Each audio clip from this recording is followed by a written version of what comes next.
મારી હાટીનાના રાજકારણમાં મોટા સમાચાર. ગણોદર સીટ ઉપરથી કોંગ્રેસના ઉમેદવાર ફોર્મ પાછું ખેંચ્યું.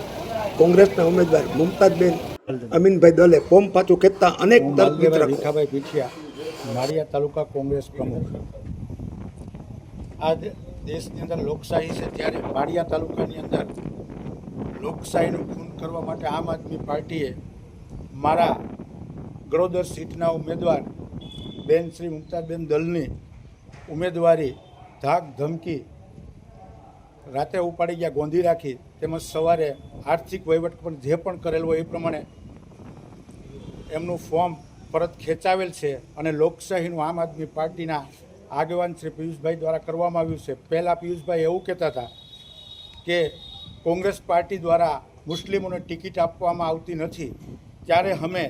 મુસ્લિમ બિરાદરોને ગણોદર સીટ ઉપરથી બેન શ્રી મુમતાજબેનને ટિકિટ આપવામાં આવી દલને, ત્યારે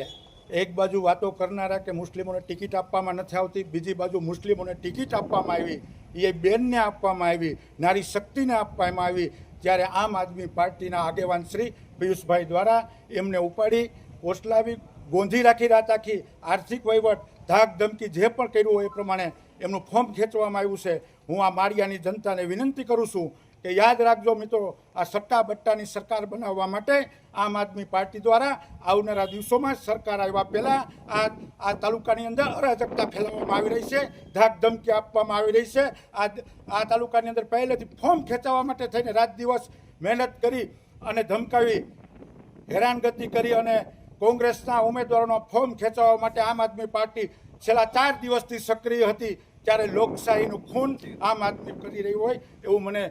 સંપૂર્ણ રીતે સીધી રીતે દેખાઈ આવ્યું છે. ત્યારે હું માળિયા તાલુકાની જનતાને 2 હાથ જોડીને વિનંતી કરું છું કે આવનારા દિવસોની અંદર કોંગ્રેસના પંજાના નિશાન ઉપર મત આપી અને આ સટ્ટા બટ્ટાની સરકારો બનાવવા જઈ રહેલી કિન્નાખોરી ભરી પાર્ટી આમ આદમી પાર્ટી એને મત ના આપતા અને કોંગ્રેસને વધારેમાં વધારે મત આપી અને લોકશાહી બચાવો એવી વિનંતી કરું છું. જય કોંગ્રેસ, જય હિન્દ, જય ભારત. હું અમીનભાઈ ઇસ્માઇલભાઈ દલ, ગામ જામવાડી, 7 ગણોદર જૂના તાલુકા પંચાયતમાં મારા ઘરના ઉમેદવારી કરેલ હતી,